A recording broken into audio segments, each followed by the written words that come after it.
Well, good evening, and thank you so much for coming out this evening. I'm Margot Shea. I'm an associate professor in the history department, and I heard somewhere that gratitude is the best antidote to worry. And there have been some worrying things happening around the world. So let's give ourselves an antidote by thanking a whole bunch of people for making this evening possible. So I want to thank the Salem State History Department.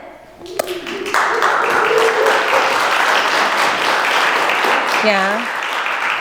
Particularly Avi Chomsky, who has been just indefatigable. Is that a word? There's something like that, right? Tireless. Let's use the simpler word. She's been tireless in bringing the campus together, inviting Jean O'Brien to our campus, and making sure that we created a sense of welcome that was really equal to the stature, the energy, and the intellect of our guest speaker tonight.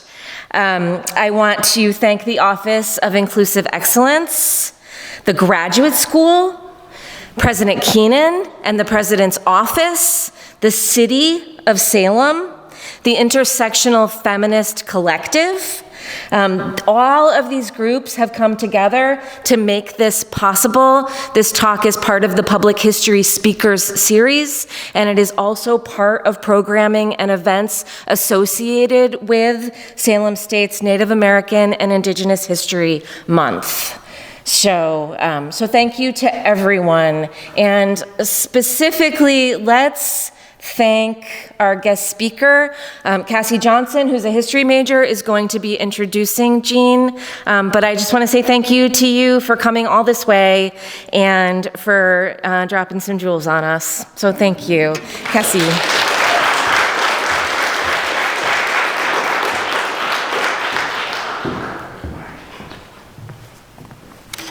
So our guest speaker tonight is a citizen of the White Earth Ojibwa Nation. Jean O'Brien has been involved with American Indigenous Studies since it was beginning to take off as a discipline.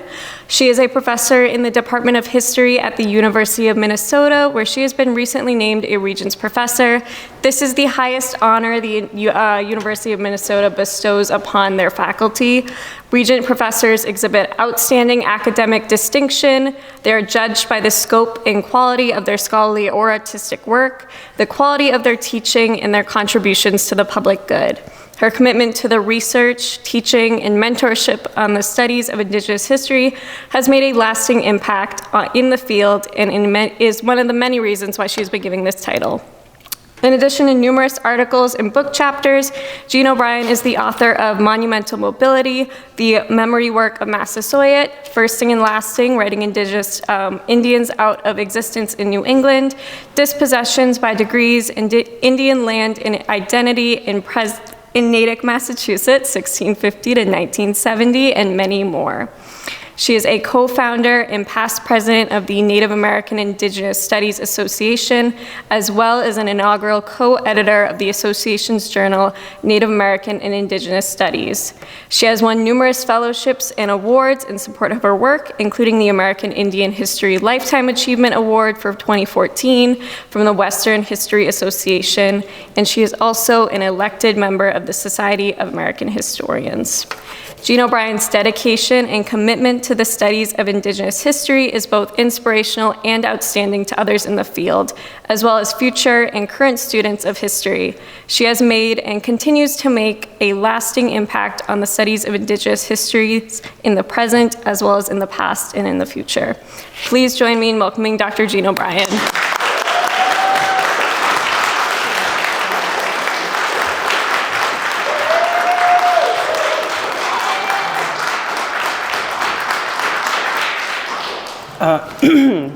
Thank you. I don't think I've ever had nicer introductions in my entire life. Thank you so much, Margot and Cassie, and thank all the sponsors for this event. Again, I don't think I've ever seen so many sponsors for an event of mine. I'm really, really grateful to you. So the gratitude piece is definitely there. And of course, thank you all for being here on, what night is it? Wednesday, I think, and when it's really cold outside. So I'm going to just go ahead and get right to things. I think you can probably hear me okay. Are we good on that? Okay. All right.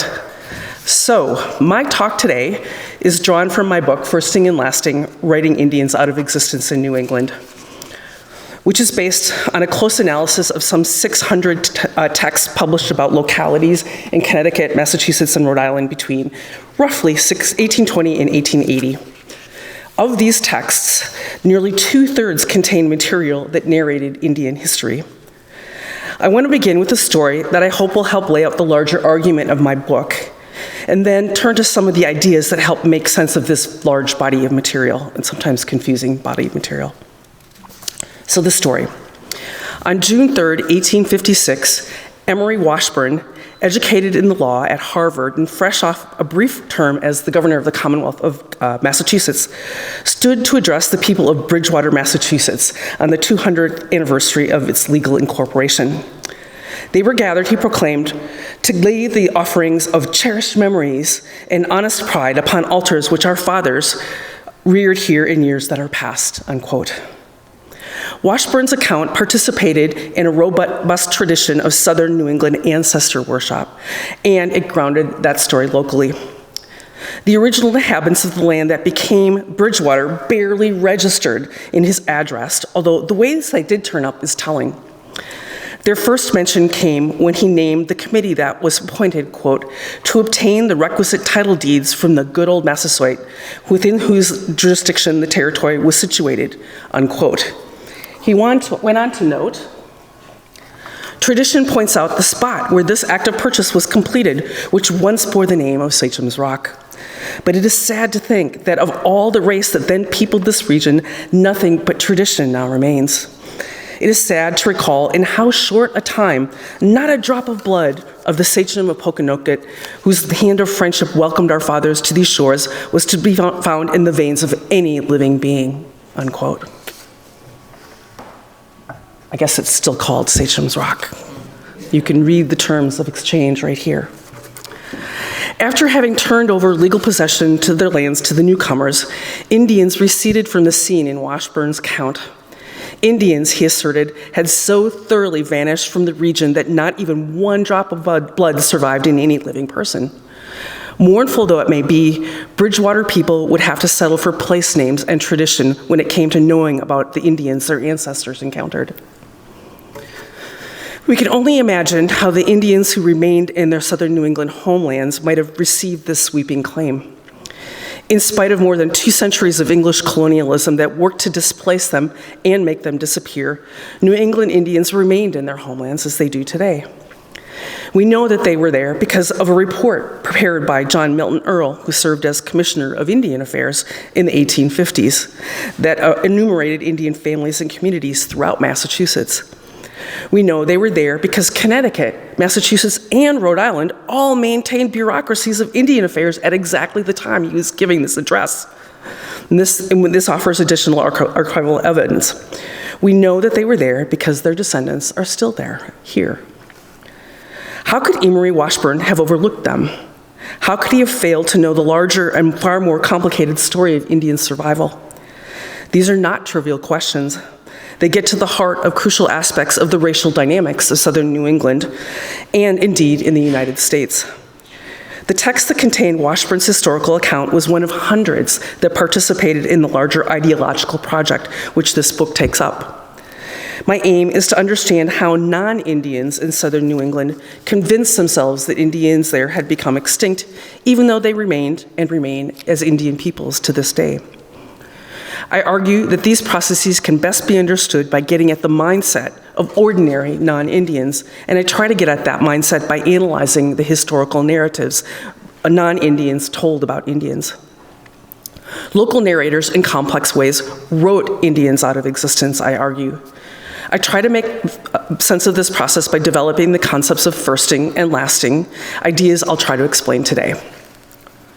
Why did local narrators tell Indian stories at all when relations of power would have permitted them to entirely elide Indian history?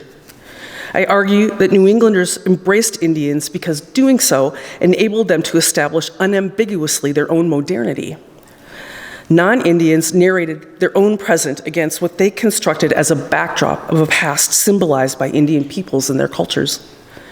The master narrative of New England was that it had made a stark break with the past, replacing uncivilized peoples whose histories and cultures they represented as illogically rooted in nature, tradition, and superstition, whereas New Englanders symbolized the civilized order of culture, science, and reason. Modernity is predicated on exactly this sort of rupture.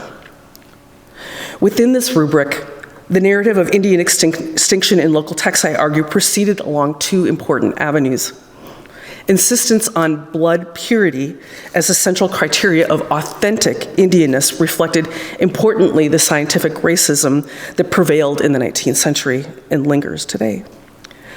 New England Indians had intermarried, including with African Americans, for many decades, and their failure to comply with non-Indian ideas about Indian phenotype strained the credence for their Indianness in New England minds. This penchant for Indian purity as authenticity also found expression in the ideas of the ancient. Non-Indians refused to regard culture change as normative for Indian peoples. Thus, while Indians adapted to the changes wrought by colonialism by selectively embracing new ways and ideas, such transformations stretched beyond the imaginations of non-Indian New Englanders. Indians could only be ancients, and refusal to behave as such rendered Indians inauthentic in their minds. Indians, then, can never be modern. These ideas provided fertile ground for the idea of extinction, a mythology that obliterated the fact of Indian survival and fostered the dominant ideology about racial formation in 19th century New England and informed a developing national ideology about Indians. In the process of asserting their modernity, local writers worked mightily to root the new English social order deeply. In effect, they claimed to be the first people who established cultures and institutions worthy of notice, thereby subtly declaring the invalidity of Indian ways of life. Indians served the larger storyline of establishing the primacy of the New England social order. Collectively, the effect of this ideological labor is to appropriate the category of indigenous away from native peoples and for themselves. You have all heard the claim, I am a native New Englander. Unironically, yes? They subtly argue for the sole legitimacy of New English ways, as the institutions and practices of non-Indians are posited as the epitome of modernity. So what I want to do now is to turn to the central arguments of each of the 4 chapters in my book, but particular emphasis on the concepts of firsting and lastings, and offer some illustrations, both narrative and graphic, of these ideas and how they operate. So I begin with firsting, and I'm going to give you the titles of these chapters. I always say that I think that my book, if you're a graduate student or an undergrad, is the easiest to gut of all times because the arguments are right in the chapters. So, the argument of chapter 1, firsting. Local texts claim Indian places as their own. How so? And what, you might be asking yourself, is firsting and how does it work? Plymouth, Massachusetts offers the quintessential evidence, as is beautifully illustrated in James Thatcher's History of the Town of Plymouth from its first settlement in 1620 to the present time, with a concise history of Aborigines of New England and their wars with the English, etc. As the place that could make the generally accepted claim about primacy in the permanent establishment of New England, Plymouth could boast a plethora of firsts vis-a-vis any other New English place. Some of these firsts could be unique to Plymouth. Where else could a contest ensue over whose was the first foot of the first white person to land in the first permanent English settlement in New England? Only there. I'm not kidding. Descendants of John Alden and Mary Chilton quarreled over this distinction throughout the 19th century, and in print thanked them for me. Thatcher's volume detailed the dramatic event of the first landing and went on to claim that this then is to be considered the first stepping on the rock of the Pilgrims from the shallop belonging to the Mayflower. And this is the birthday of our nation, unquote. A claim that certainly might have been contested and was by Jamestown, 1607, if you're keeping score. Plymouth, too, could claim the first English child born in New England and could muse over March 16, 1621 encounter with Samoset, who purportedly greeted the new arrivals cheeringly in broken English, welcome Englishmen, unquote. Samoset reportedly learned some English from fishermen in what was to be named Maine, which calls into question the novelty of this encounter. Thatcher tells us, this was the first savage with whom the whites had obtained an interview, unquote, at least in Plymouth. Less amiable encounters ensued later, yet peace with the Indians came to prevail. I'm doing the narrative here. A map of Plymouth Village in 1832 forms the frontispiece of the volume, on which Watson's Hill is depicted as the place where the first Indian treaty was made, about which more in a moment. And here you have it. It was Watson's Hill. First encounter with Massasoit. The stone arch bridge was erected over Town Brook in the year 1812 at Spring Hill, precisely at the spot where the colonists had their first interview with Massasoit in 1621. The hill where the sachem with his team of 60 men appeared was called Strawberry Hill by the first planters, now Watson's Hill, unquote. Other firsts noted by Thatcher included the first Sabbath, the first English town built in New England, first offense committed and punished, first prison, first marriage ever solemnized in New England, first record of horses, first division of lands, first church, first pastor of the first church, and the first mention of a warp. You get the idea. Note that many of these firsts, such as first marriages, births, and churches, could be customized by locality and replicated across the landscape of New England. So other places could participate in this robust practice of firsting. And they were. But what were they doing? All of these firsts relate in ways, in one way or another, to the establishment of institutions New Englanders regarded as central to their identity and as essential elements in the production of modernity of their social order. Whether it be institutionalized religious practice, the implementation of legal codes governing everything from marriage to civil and criminal offenses, economic development, or political establishments, New Englanders scripted themselves as modern people looking to the future, creating an order out of chaos and forging modern societies and cultures that broke from the past. This story implicitly argued that Indians and Indian ways could not be acknowledged as legitimate, ongoing, and part of the landscape of the future. So a few illustrations of this.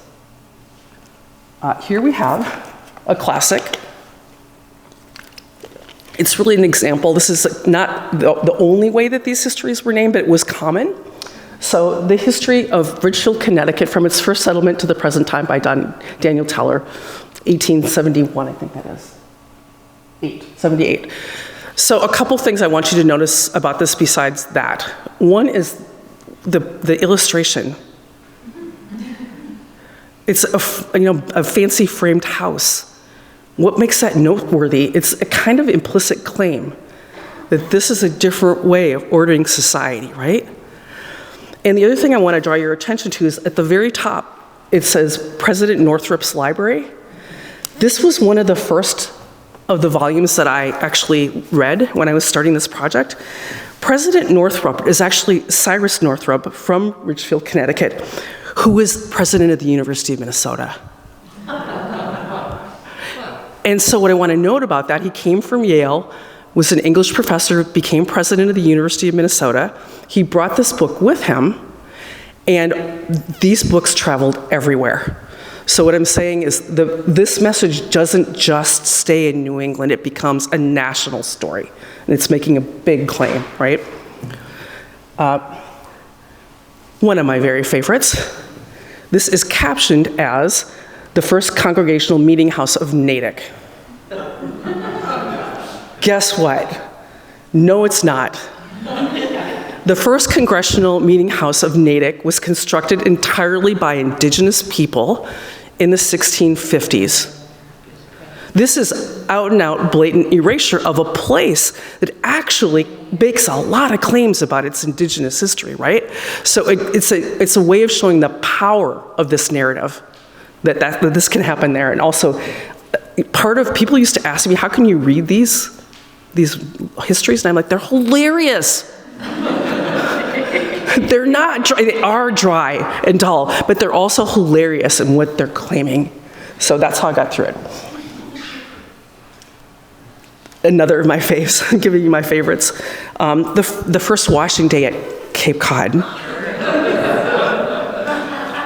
What are you supposed to think about this? I actually presented this to an intro to Indian Studies class at Minnesota for a friend of mine a few weeks ago, and I had one native student, this Lakota kid, just nailed every bit of it. I'm like, that's what I argued. So, I mean, the idea here, the first thing they did when they got off the boat was to do laundry. Right? That also implies, well, that's a new thing here, right? Indigenous people must not be clean. You can see the ship off in the harbor, and then also they have to stand guard. Right? But I also think it's funny because it looks like he's pointing the gun right at her head. Like this scale of this, it's kind of funny. And then you can tell this is from the same book, and this is, of course, the first Thanksgiving. It speaks for itself in some ways. I did some customizing for you all. So, Annals of Salem, from its first settlement, Joseph Felt. That's a very famous book. It went through many editions. They don't always have the first settlement part. So I pulled this off the internet. But so Salem is here. The Annals format is a bit different because they do year by year, so it doesn't have quite the same narrative arc of some of these others' histories. And then I think, oh yeah, I snapped these yesterday. I walked around a little bit because I had some time, and I thought, I wonder where I'm going to find my first. And I did find the first settler, of course, of Salem, Roger Conant. So I think, is that the last one I have? That's the last one I have for now. Okay, so some illustrations. These bold non-Indian claims about their own historicity implicitly stand in contrast to Indians. Non-Indians could not credit Indians with originating history and properly claiming place. An historian of Manchester, Massachusetts, brought Indians explicitly into the picture and rooted his originary claims to the idea about how history is made. The history of America begins with the advent of Europeans in the New World. The red men in small and scattered bands roamed the stately forests and interminable prairies, hunted the bison and the deer, fished the lakes and streams, gathered around the council fire, and danced the war dance. But they planted no states, founded no commerce, cultivated no arts, built no civilization. They made no history. And in Lynn, that's just up here burning right now, right? The history of the red men remains in impenetrable obscurity. They had no books to contain their laws, exhibit their polity, or record their achievements. No written language, unquote, untrue. Both of these constructions conjured up the stereotype of lazy, wandering, ignorant Indians living in lawless chaos and confusion without a written language with which to record their feats on a land they could not truly claim as their own. According to this calculus, Indian peoples did not make history and therefore could not become the foundation of modern states or modern nations. These notions about origins call into being a particular peculiar phenomenon that I call famous first Indians. Originary places such as Plymouth depended on famous first Indians to authorize their origins and inaugurate the production of modernity in New England. Plainly, the only thing that makes these Indians firsts is their roles in a narrative whereby they are to be replaced. Here is where famous first Indians depart dramatically from their non-Indian counterparts. Rather than gaining their fame as first who will be part of an enduring modernity, they are famous because they set into motion the processes that are the beginning of their end. Most notable in this respect are Indian leaders who entered into diplomatic relationships with the English, thus authorizing the English presence in Indian homelands. Even though part of non-Indian claims to Indian places rested in the argument that Indians made no history, in their depictions of famous first Indians, we learned that they did do diplomacy. And they did so in order to legitimate the English presence. Thus, local histories enshrined iconic Indian figures in their stories of origins, none more so than the trio of Samoset, Massasoit, and Squanto. The life stories of these individuals signify a particular story of colonialism. We learn that on the 16th of March, 1621, is this a slide? I don't think this is a slide. I'll skip over if it is. Much surprise was exhibited at the appearance of an Indian who boldly walked to the rendezvous and cried out cheeringly in broken English, "Welcome, Englishmen, welcome, Englishmen." This was Samoset, a Sagamore who had come in from Monhegan, District of Maine, where he had learned something of the English tongue from the captains of the fishing vessels on that shore, and he knew the name of most of the commanders. This was the first savage with whom the whites had obtained an interview. No incident could have diffused greater joy in the hearts of the disconsolate. He said that the place they now occupy is called Patuxet, and that about 4 years ago all the natives had died of an extraordinary plague, that there was neither man, woman, nor child remaining in their territory, of which the English had now possessed themselves, unquote. The remarkable providence of an Indian hailing the English in English, however halting, bode well for the English. Intermittent visits and exchanges with other Indians ensued after this first interview, which paved the way for something much more momentous. Samoset returned on April 9th with other Indians, including Squanto, cast as, quote, the only surviving native of Patuxet, and Massasoit in tow. They came with overtures for trade and peace extended by each side.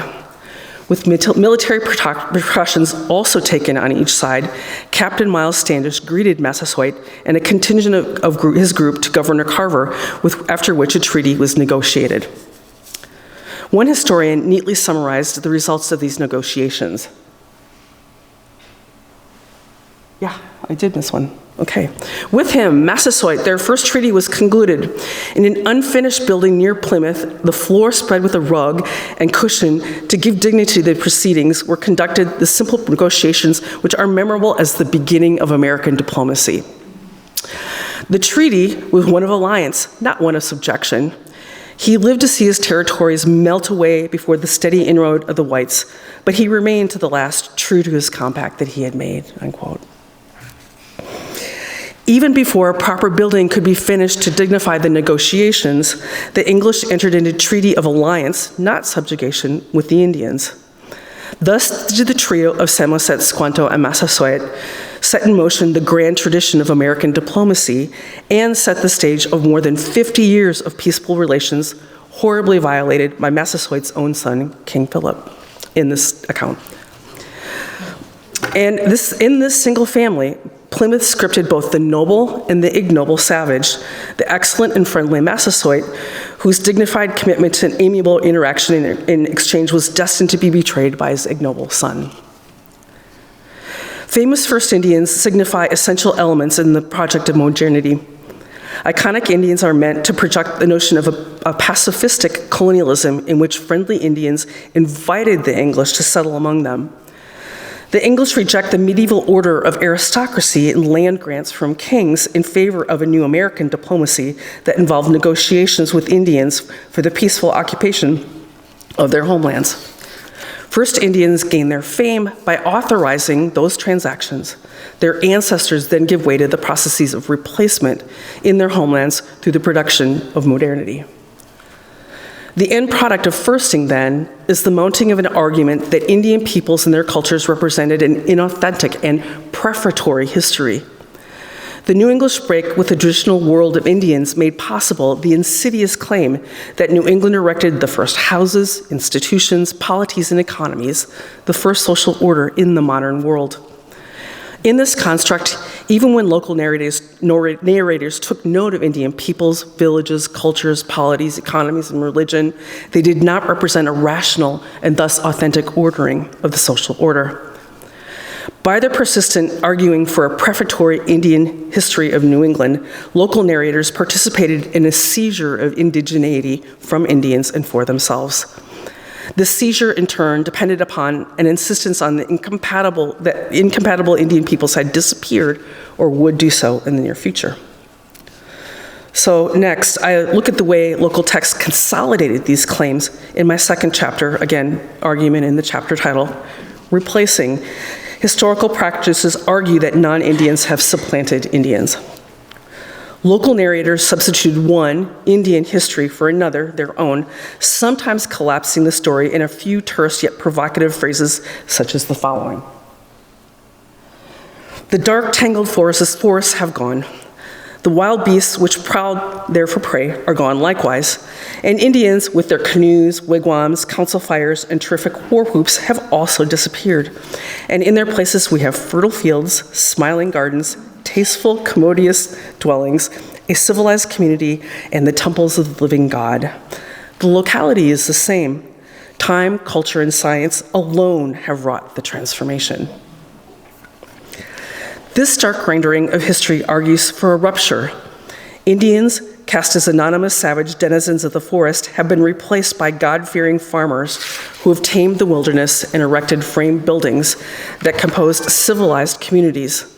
The lengthy, complex, and contested history of Indian relations and resistance is dispensed with in a series of sweeping assertions that dismiss Indians as long gone, replaced by non-Indians who are making modernity.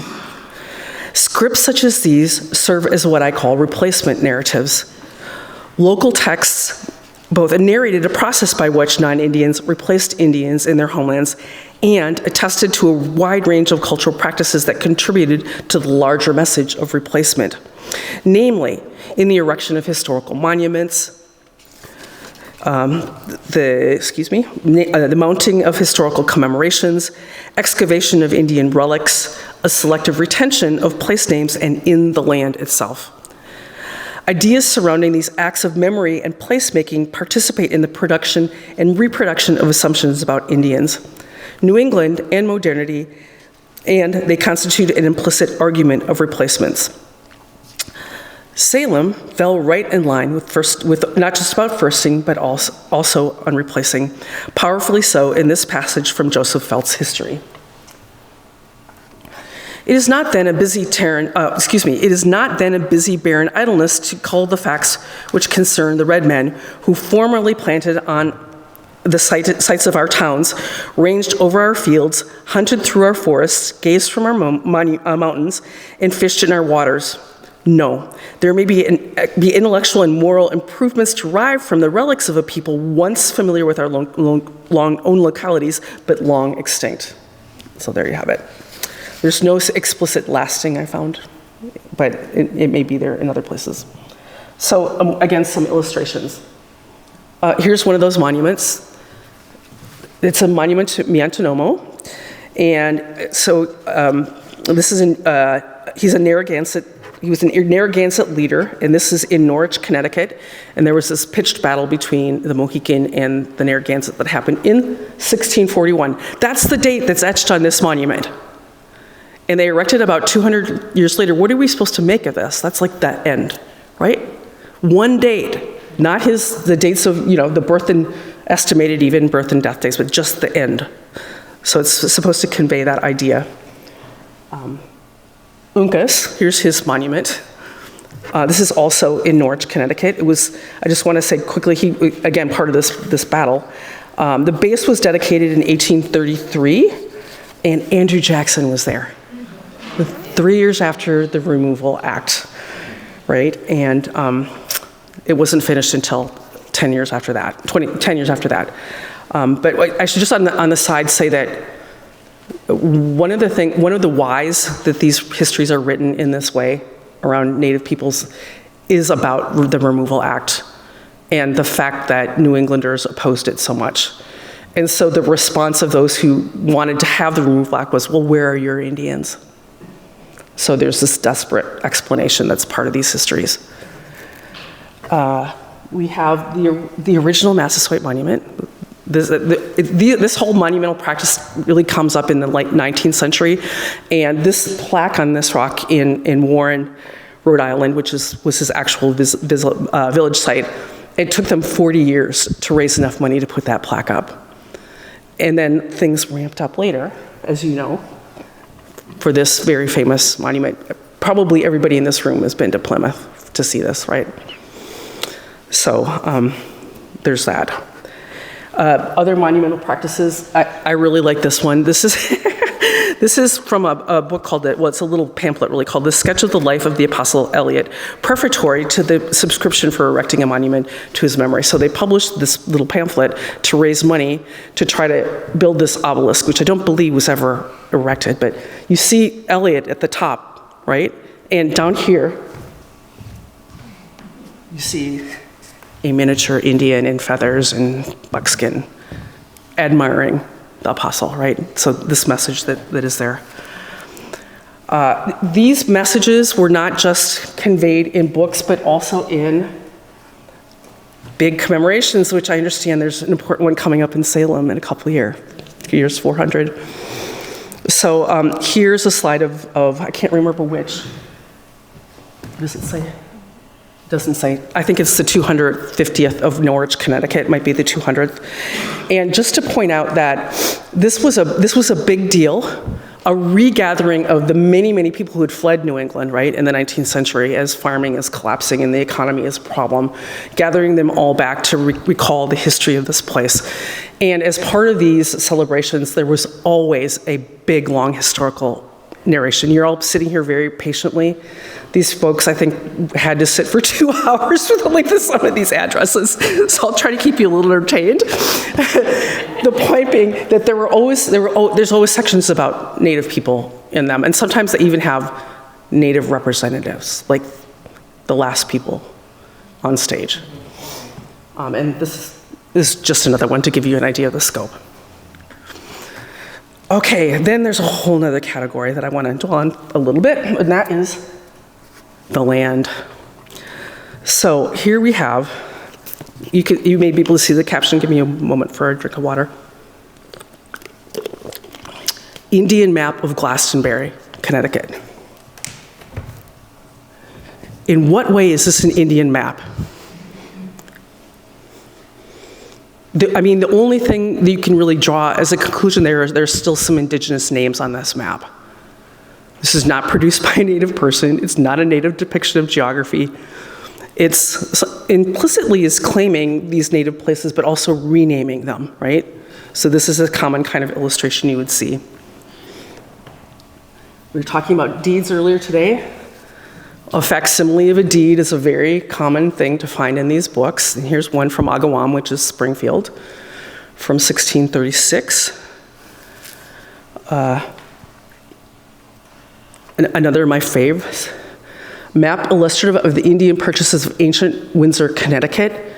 And they have a native mark on the bottom, of course, here. And one of the things I like to point out about this, New England is pretty unique. I think it is unique in that there isn't any place that isn't part of a town, right?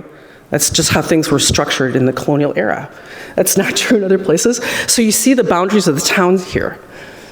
For me, what this illustration is trying to convey is there's not 1 inch of land that wasn't rightfully purchased from indigenous people. So it's a claim, right? And then, this will look really funny, but this was my only recourse because of not being able to get a book. Here's your Salem deed in the felt volume. And I didn't want to break the spine, of course, so I had to just try to spread it out and give you an idea of it. Many of you know that this is in the town hall, right now, with this beautiful Native painting that has a counter argument to this. But a couple things. Again, it's typescript, but they take the trouble to reproduce the marks, right?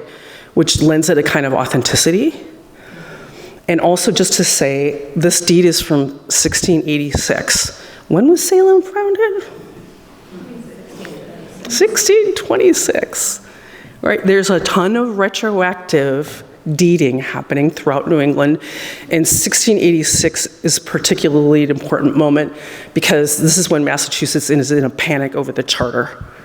And so they're going around and gathering up deeds or basically quit claims to say, no, we really did purchase this land. See, we've got it right here. This, of course, is the cover of my book. But it comes from, I remember when I got the mock-up for this from the press that this was going to be my cover, I was like, I don't know. Because what I gave them was this.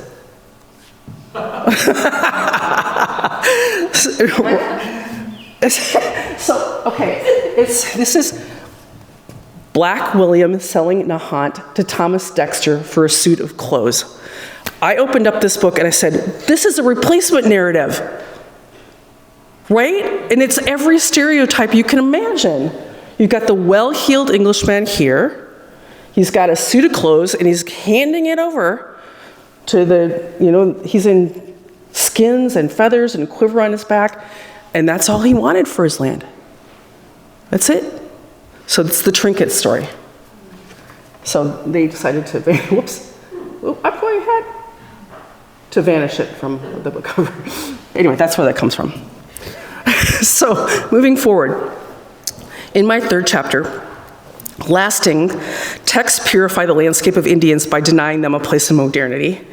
I show how historical narration implicitly argued that Indians can never be modern because they cannot be the subjects of change, only its victims.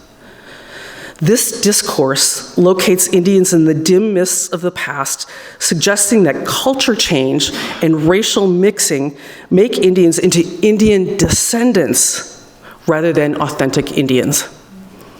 Conversely, non-Indian New Englanders reserve to themselves the authorship of recorded time, history, and change, which is subject to a progress narrative wherein racial mixing and cultural dynamism are asserted as the privilege of whiteness. I call this racial rubric the temporalities of race. This is a way of thinking about race in relation to time. Most basically, the idea that Indians cannot change and still be considered authentic Indians. In contrast, non-Indians, by definition, are dynamic and always changing. This rubric found dramatic expression in the phenomenon of what I call lasting, a rhetorical strategy that asserts the claim that Indians can never be modern as a fact. The practice of lasting helped produce a narrative of progress in historical time for non-Indians, mixture and degeneracy for Indians, and might be seen as juxtaposed with the notion of indelible pollution for African Americans in the one-drop rule. In these ways, the very practice of historical writing participates in the creation of the temporalities of race. An essential location for lasting is to be found in complex narratives, complex discourse around blood in these narratives, most starkly in stories about the last full-blooded Indian, to which I now turn. Squanto was the first last Indian, but he was decidedly not the last. Thank you. Famously representing the peaceful embrace of the English in 1620, Squanto had returned to his homeland following years of slavery in Spain at the hands of Englishman Captain Thomas Hunt. He arrived only to find his village had vanished in the wake of the devastating epidemic of 1616 to 1619 that providentially paved the way for English colonialism. Quote, on the arrival of the Pilgrims at Plymouth in 1620, they found their lot cast within the limits of a deserted country. Of the name of the tribe which inhabited this section of history or cause of its departure, they knew absolutely nothing, unquote. You think so? Squanto, claimed to be the last remaining native of Patuxent, turned up shortly and embarked on his career as one of the most famous go-betweens in the history of Indian America, or so the story goes.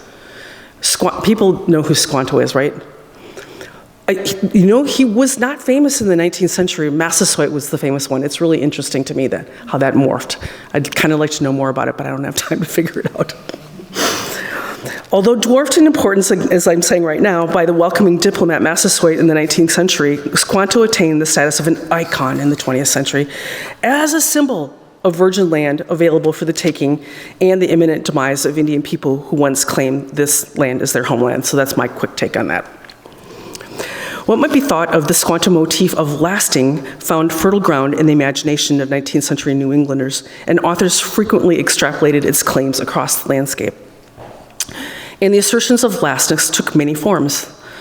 Some modifies their claims by including the locality or tribe of whom they are purported to be the last. Some last Indians, such as Charles Josias, signified the demise of Indians not long after the arrival of the English in the 17th century. He is claimed as the last Indian of Bridgewater, Duxbury, and Roxbury. Likewise, in an address delivered before the Massachusetts Society of Colonial Dames, an historian featured the 17th century Pawtuxet Wanahlenset as the last of the sachems of the Merrimack River Indians. While this assertion does not explicitly argue for extinction, it does suggest the demise of Indian autonomy in claiming the end of an Indian polity and way of life.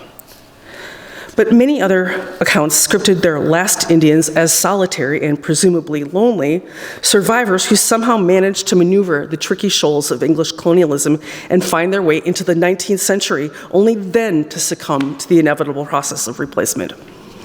At least one last Indian in New England preceded the famous Last of the Mohegans, conjured into extinction by James Fenimore Cooper in his 1826 novel. I think he got the idea from them.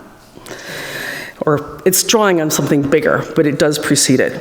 An 1821 history of Bradford, Massachusetts concluded its account of what was possibly a considerable settlement of Indians by informing the readers that the last of those who resided here was Pappahanna, who lived to a great age in a hut near the mouth of Johnson's Creek. The people of the last generation knew him well, unquote. The rich theme of lasting found its place across a broad canvas of cultural expression in the 19th century. The message echoed in historical writing, poetry, theatrical production, portraiture, and other venues. Feldt's History of Salem did not deliver up a last Indian, at least as I could figure out in my cursory rereading of that book in preparation for this talk. But it did step up with the lingering remnants trope that is, I'm going to call it lasting adjacent, right? So, however, the kinds of kings of Nam-Kig ceased to be elected and proclaimed as lords of its soil and subjects. Still, it continued to be trodden with the feet of wandering natives.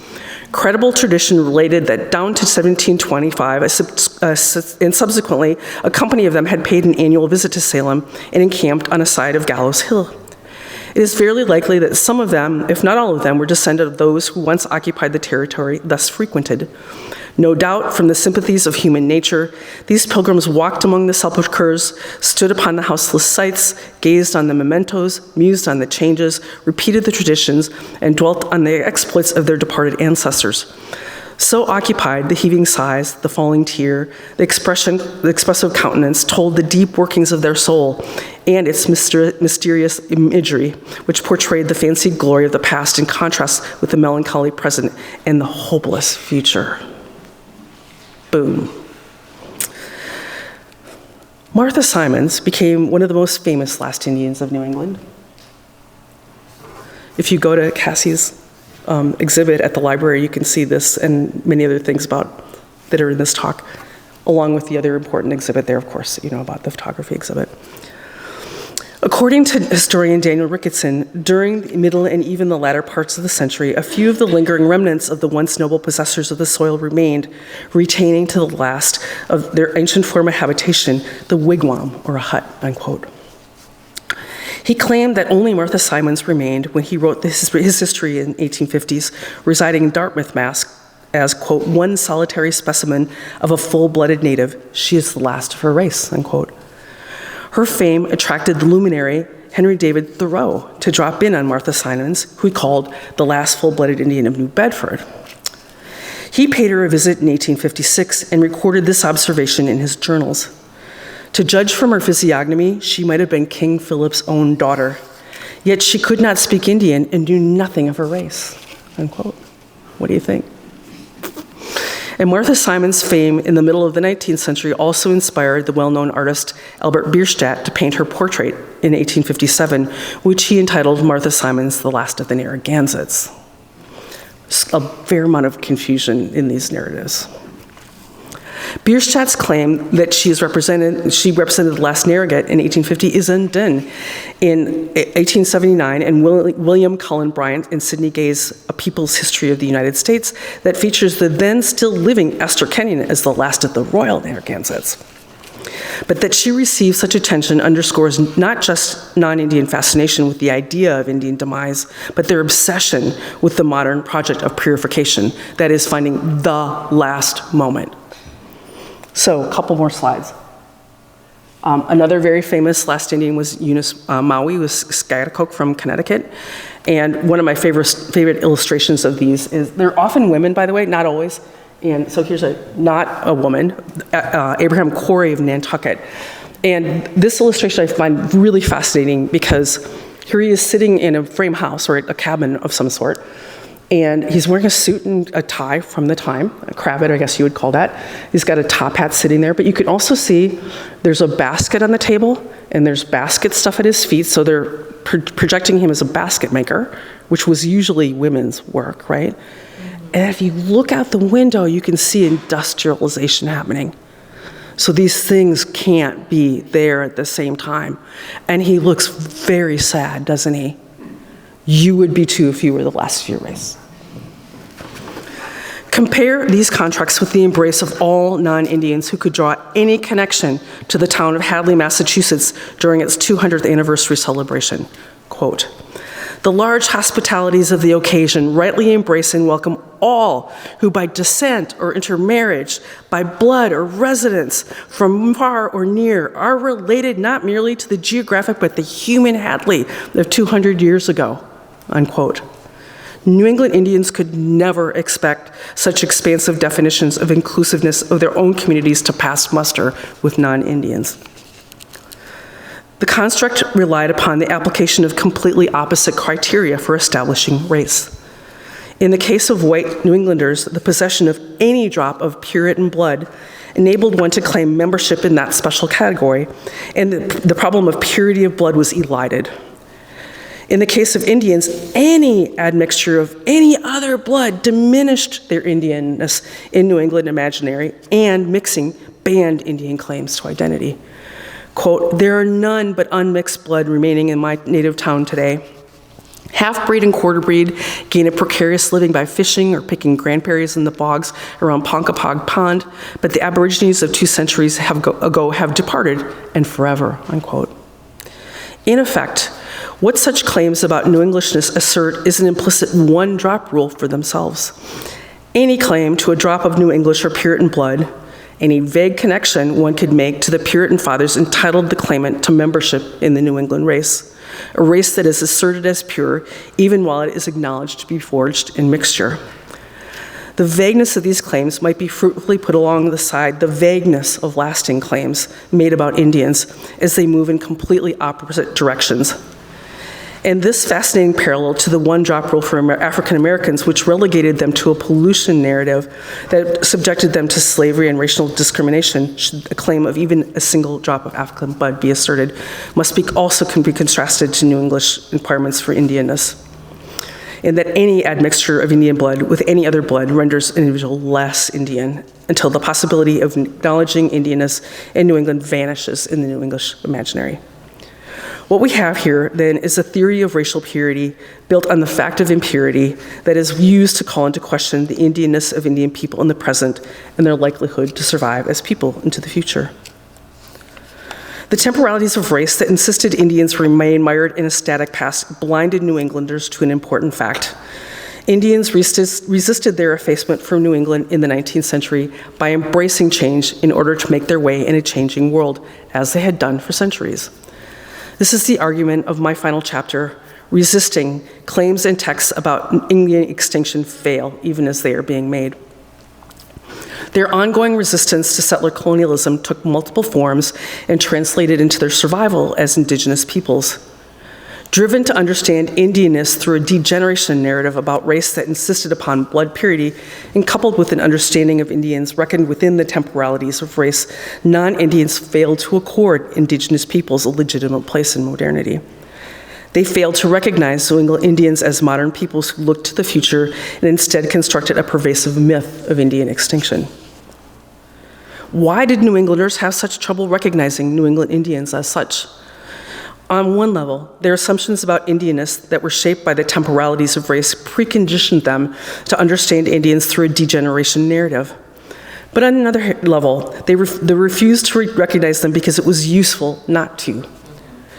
Recognizing Indians entailed fulfilling obligations to them with regard to protecting their lands and other resources and attending to their needs under the system of guardianship, a trust relationship that had organically developed over more than 200 years of colonialism.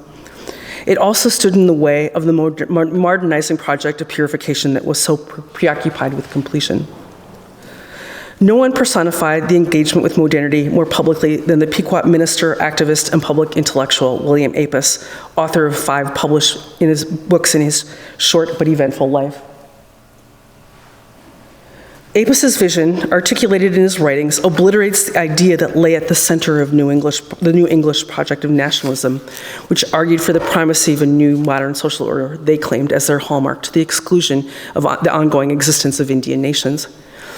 He rejects this construct by insisting on the equality and integrity of indigenous peoples, natives of this land, and the fact of Indian survival and endurance into the future. He reclaims indigeneity from non-Indians who attempted to seize it through their construct of modernity. New England history is Indian history, he argues, and Indian peoples continue to resist the audacious colonialism inaugurated by those who stumbled onto Plymouth.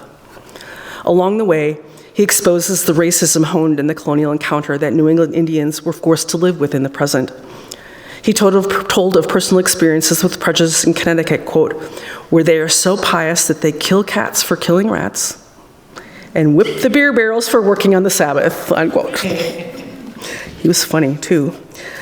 Such false piety could be found at the center of the colonial project, the ideological framework for the replacement narrative succinctly stated by Apis himself. And as the seed of iniquity and prejudice was sown in that day, so it still remains. And there is a deep-rooted popular opinion in the hearts of many that Indians were made, etc., on purpose for destruction, to be driven out by white Christians and they to take their place, unquote. Apis's activism, publications, and public appearances are in and of themselves stunning acts of resistance. The story he tells challenges the notion of a natural break with ancient superstitions that clears the way for modernity and points out the violence of the claim. Rather, he emphasizes the habits of superstition and myth-making non-Indians engaged in through their peculiar mode of commemoration that purported to make Indians disappear, a mode he takes up to offer a counter-narrative to English claims in his tour de force eulogy on King Philip.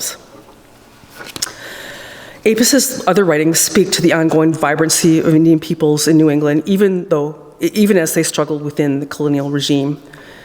Indians appear as modern people forging their own dignified lives into the future in spite of the horrors that accompanied their treatment as racial others. His autobiography tells a profound story of Indian survival and resistance, and that resonates with the longer narrative of dispossession and colonialism in New England. We can draw larger implications about Indian history and survival from the writings of William Apis that, in concert with other evidence of rich and eventful lives of 19th century New England Indians, undoes the project of purification in the service of modernity. His writings and the proliferating new scholarship that is bringing 19th century New England Indian history to a modern audience and beyond allows us to read the official record in a far more nuanced way and to recognize more fully the ways that New England Indian peoples have always claimed New England as theirs. William Apis's eloquent testimonies notwithstanding, non-Indian New Englanders had other ideas. During the 19th century, and in dialogue with debates over abolition, citizenship, and racial equality, Connecticut, Massachusetts, and Rhode Island all took measures to officially terminate their recognition of the political status of New England Indian peoples. This debate took place using the discourse of extending citizenship and detribalizing Indians for incorporation of them on an equal basis with all others. In effect, New England pursued what I'll call termination, although that's complicated given the contemporary political terrain, to eliminate the claims that can be made by Indians by virtue of being nations, such as the protection of Indian homelands and so forth, and resources. Individual Indians could remain and be recognized as individuals. Such actions, in effect, remove Indian survivors, usually cast as colored or mixed or black, from an Indian nationhood recognized by the state and subjected them to a narrative that insisted Indian populations were degenerate and disappearing.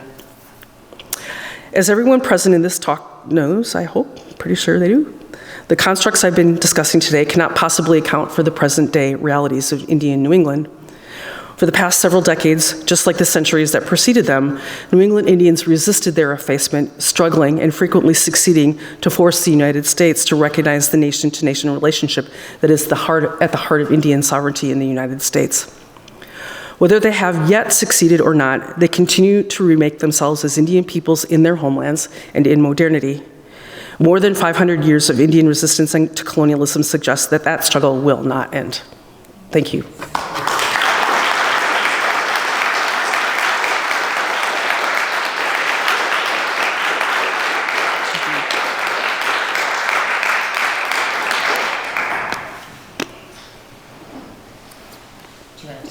I can take questions, sure. Questions, comments? Yes. Gene, thanks for the great talk. It was wonderful. I love it as well. Maybe you can help me figure out something that I've been able to figure out with this phenomenon you probably noticed. Mid-19th century, you had that wonderful image there of modernity versus the last millennium. Yet at the same time, when we were doing that erasure, we're naming all of our textile mills. Naming what? Naming all of our textile mills. Yes. Wamsutta, Warunga, Wanlalansis, Nampi, right here in Salem. Yes. So, Why? what's going on? Especially when we're taking the sites where the native villages were and we're putting textile mills on. What's going on? Can y'all hear me by the microphone? Yeah. Okay. I can teach to 200. I think I can use. This is, for me, this is about possessing. I mean, partly it's about possessing. We are going to take even your words and names. But it's also about this. And trademark.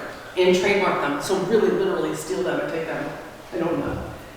But it's also about this larger process of Americanization, where the U.S. as a young nation is trying to distinguish itself from England. And so that's the selective place names thing too.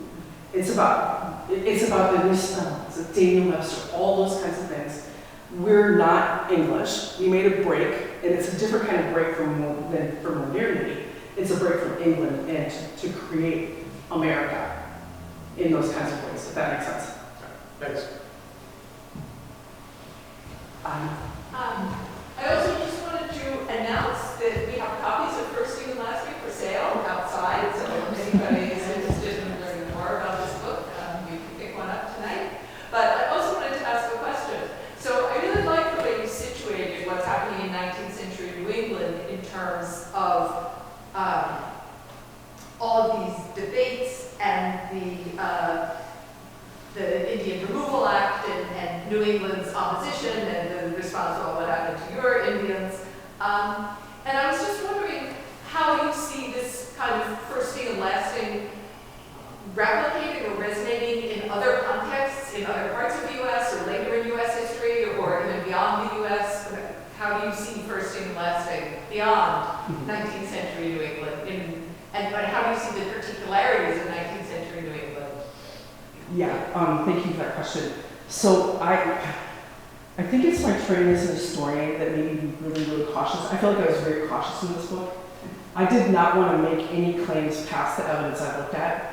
Even though, if you go to the library, I think you can pick up books from all over the U.S. that have narratives that are similar to this. Even in places like Minnesota, where we're really there, and it's hard to deny that we're not. So I actually do think this is a narrative that's portable and it does travel to other parts of the U.S. Maybe not everywhere. I think it would be hard to make this argument in Arizona or New Mexico, for example. But I also think that there are elements of it in other parts of the world. I'm curious about Central America and South America. And I don't know that literature, but I wouldn't be surprised if you see it there too. In a different way because of how racialization is different there, right? So yeah, I think it is a portable idea. And I would just say too that what I came to this project because of the Native book, because I spent that whole book saying, no, Native Indians did not become extinct, and I'm going to show you exactly how that's not true. And so then I got to the end of that, and my question was, why did everybody think they did? Right, so it led me directly to this project. And so how can I figure out what people were thinking about this? And I kind of had seen hints in doing the Native book in local history, so I thought, let me look at those. And so what I was looking for was the lasting. And I can actually remember I was at the American Antiquarian Society in Worcester, Mass, doing research, reading these over and over again all day long for 9 months, and it certainly went, minute, what's this first thing? Oh, wow. So I took really immersing myself into these books to start taking that claim seriously. And it's far more common than the lasting claim. Right? And it was long after that that the replacing came to me. That was more just kind of really sitting there and how am I going to organize all this material? The resisting was always there, of course. So yeah, I think these ideas are around. You can find first stuff everywhere in the US. Any place you go, you're going to find something that is a claim to be first. So, yeah. Do you think it's weird that temporal chronology is so central to the kinds of the legitimizing claims that are being made when it seems like even probably in the 19th century, if people thought about it at all, they would understand that there's other ways of knowing and there's other ways of plotting experience, right? Like geographic, landscape, different kinds of like ways of telling stories that are not linear. Like there's something so linear about this and something so tied to chronological time that also seems kind of like a slap, you know?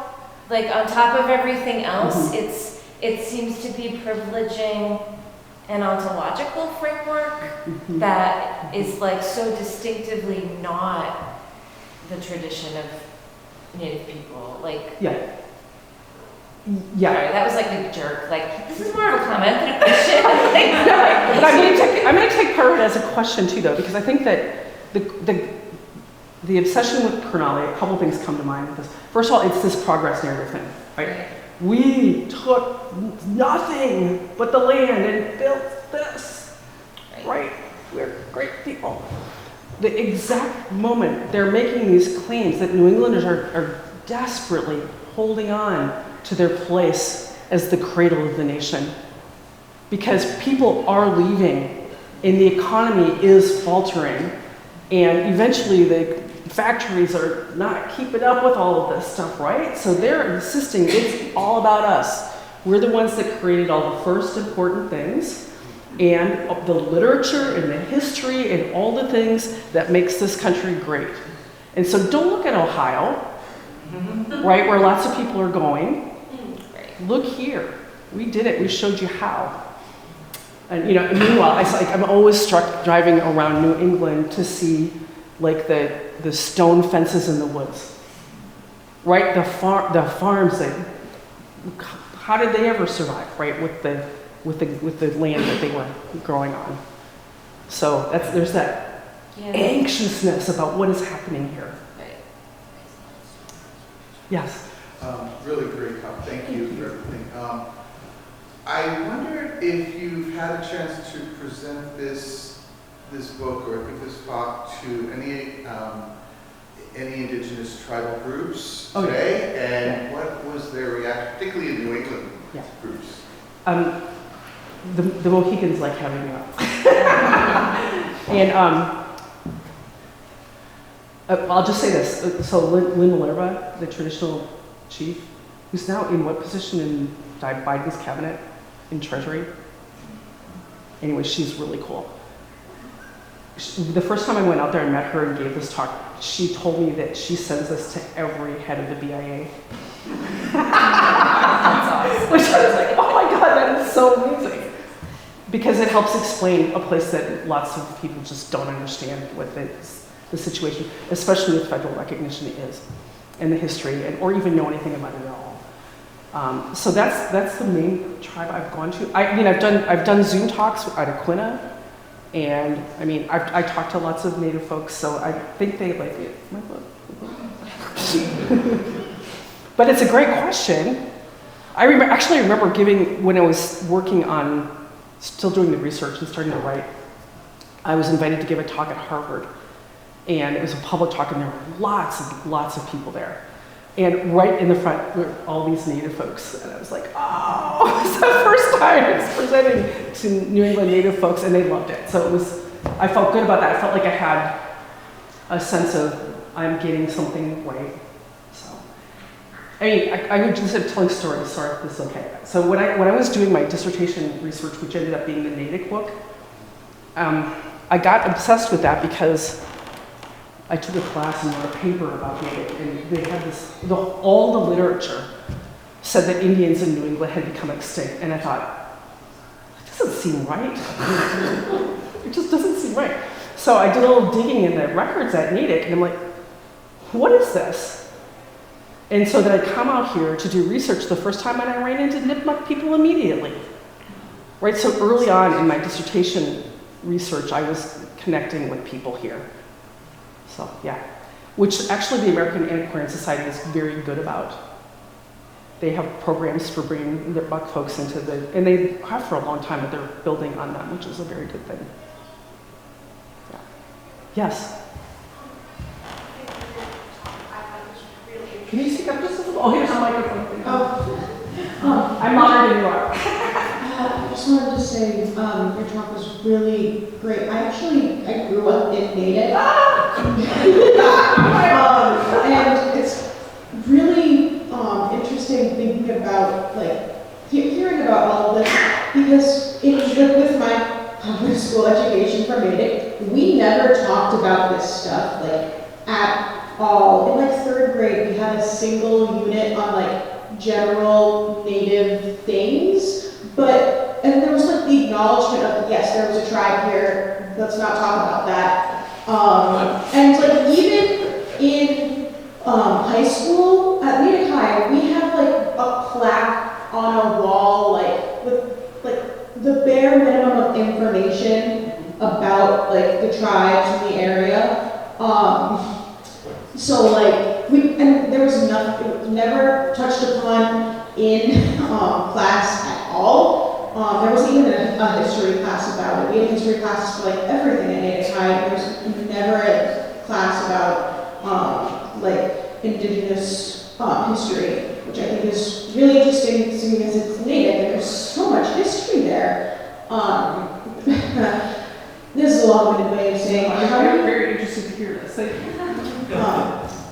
So it was, how do you think we can get more like education about this into like primary education? Because my brother he's in 4th grade at Natick, and he doesn't, like, they haven't told him anything about, honestly, I don't even know if they talk about the tribes at his school. They've never, like, he usually comes home very excited to talk about history. He's not said a single thing to me about anything about that, so I guess I'm just curious, how can, like, this should be talked about, how can we get that, like, how can we do that? Because I think that's really important. It can be very frustrating to be a historian. I published that book in 1997. The Natick? Yes.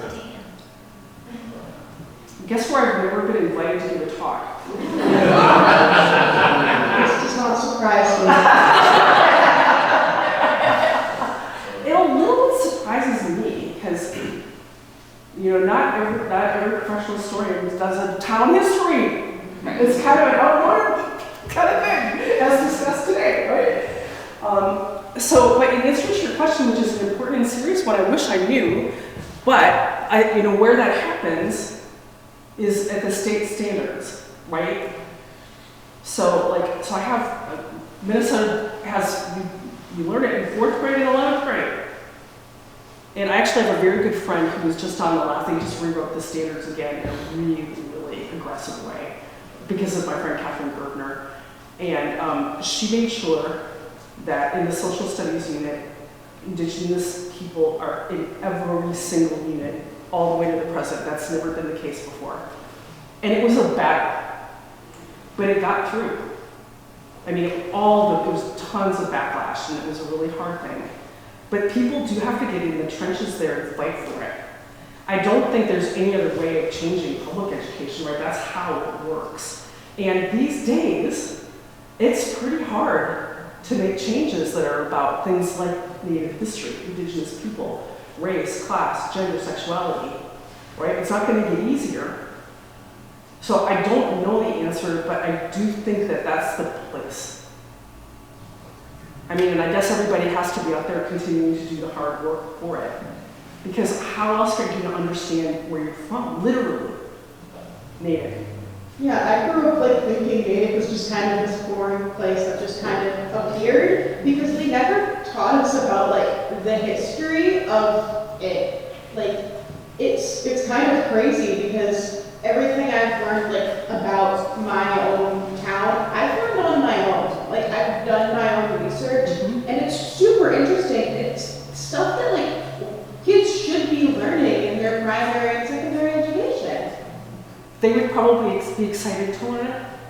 Mm-hmm. Yeah, exactly. I just kind of want to jump on that bandwagon. So absolutely, like, I think those of us, so all of us who did not get properly educated in school do have this responsibility to relearn and re-educate ourselves like, as we go through it. And we've also just pitched the grassroots work that's happening in Salem. So like every fourth grader in Salem got to go out and build a traditional fish weir with members of the Massachusetts tribe of Quantifi. And that came through relationships, through like various people in town, like educators, nonprofit organizers, like connecting with members of the tribe and talking to the tribe, like what do you want to do and what makes sense. So that's not, you know, it's not statewide, but like I do think we all have a responsibility to think especially about like where we are and where we're living. And If you could do that in an engagement, a community engaged with tribal communities way that's not extractive, that's amazing in the best way.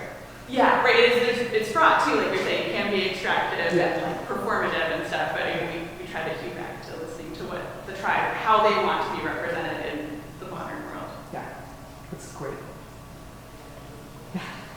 I wanted to ask you to talk a little bit about the contemporary practice of land acknowledgements, which I think are very well-meaning and tend to kind of frustrate this idea of lasting, but also replicate the logic in a certain way, especially as they're deployed before we get to the real business of whatever it is that is supposed to follow them. So what do you think about those? It's interesting, they're all the rage these days. They come from the Pacific mostly, and then they came to Canada, and now they're all over the US.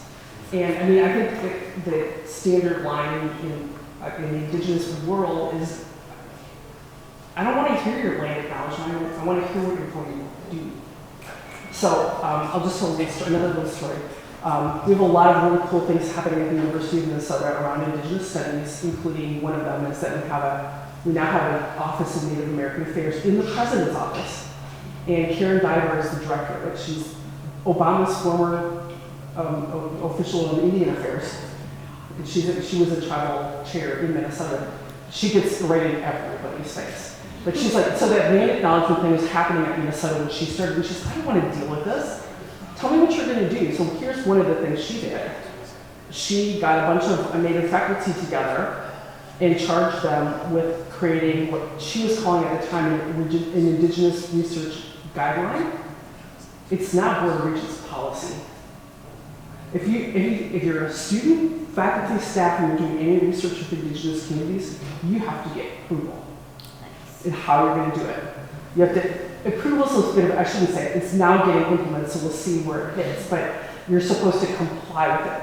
So it's lengthy, it's like 23 pages, and it explains what your responsibilities are to communities, who should be thinking about why you're doing things in what ways. But that's something, right? For us, we're hoping to be able to use it right away, is there's a long-standing set of research projects in our farm school, our ag school, around Monoman, which is a sacred grave in Ojibwe culture. Really damaging work. And we're hoping to be able to stop what they're doing and do it our way in partnership. Some of that has already started to happen, but there's one person who's still not complying with the ideas behind it. So if we can get it to even operate for that, then that's real action that matters. So words are not enough. Actually, I think there is now an official land acknowledgement at the university. I'm not sure it's been approved, but one version was, words are not enough. So, yeah. Yes? First and foremost, thank you very much for taking the time out of your busy schedule to share this fantastic research and all of your writings with us. Definitely appreciate it. Not to put, sorry for visiting Cassie on the spot, but you gave her a shout out early on, something about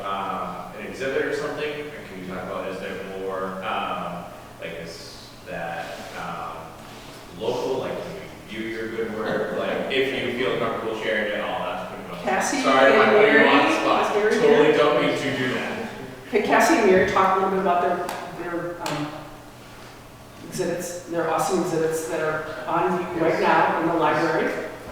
I meant to mention at the beginning, I'm really sorry I forgot to do that, I got nervous. Maybe it might come here. I meant to mention that your book was for sale. That's not as important. Mary, you can go ahead first. Okay, so the exhibit that I was part of is for Students for Justice in Palestine. It's called Against Erasure. It's Palestine before the Nakba. And that's in the library downstairs, right outside of Disability Services, in like the downstairs entrance lobby. And it is, right next to it is Cassie's exhibit for her honors thesis. Yep, so for my honors thesis, I wanted to make an exhibit, and so Dr. Chomsky approached Dr. Shea about doing one on Gina Bryan's book. So the full exhibit takes some of the arguments and examples from the book, and also just kind of goes into them a little bit more, so it also just breaks it down a little bit so that it's a little easier for people to understand that haven't been able to read the book yet. And we're having an opening. We're having an opening tomorrow at 3. So it's downstairs in Berry Library, where TRIO is, and peer tutoring and disability services. And you're all welcome. Thank you for asking that question. I completely forgot about that. My bad. No problem. I mean, thank you very much. I mean, I hope I can come like anywhere close to the level of like folks asking other questions. So like, That was a good question. There's no bad questions. Thank you so much for being with us today. I have a question about archives. Okay. So as we continue work in uncovering lost archives, I'm just curious, given your archival work, is your impression that there are more documents to be uncovered in New England? Is your impression that there are just more documents to be worked with? I'm just curious about your sense of the expanse of the archive that may not have been found or studied yet. That's a really good question. I imagine that there are plenty of archival materials to be located. There are projects that have worked hard to gather, like what's the guy's name at Yale? There's the Yale Indian Papers Project. It's Costas. That's very, Paul Costas, that's very important. That's gathering things up from all different kinds of archives, so they're actually accessible. If you go to the Mass Archives, I'm sure you'd find lots of documents people haven't figured out to use the right way. Maybe they look different now that the literature has changed a little bit, right? Because that's how this kind of works. There could be all kinds of things out there. I mean, I'll tell the story about William Apis, if people don't know that, because William Apis, this famous person who I talked about at the end here, with these published works, the first published autobiography that we know of an Indigenous person in North America, was forgotten until 1992, when Barry O'Connell, an English professor at Amherst, came across his writings. And he spent a lot of time figuring out what this was about. He gathered his writings together, wrote this incredible introduction about him, his writings, and his life, and published them. So you too can own that volume. And now there's grad students everywhere writing dissertations about William Apis. So that's like the best example, but there are other examples like Paul Costas too. And so if you go to the Mass Archives and you're going to do 17th and 18th century stuff, you do have to learn how to read the documents. They're really hard to read, but they are worth reading. And sure, there are stories that should be told that haven't. Thank you for that question. The archives come into being for the different kinds of questions you ask, right? Mm-hmm. So one can make an archive from a question.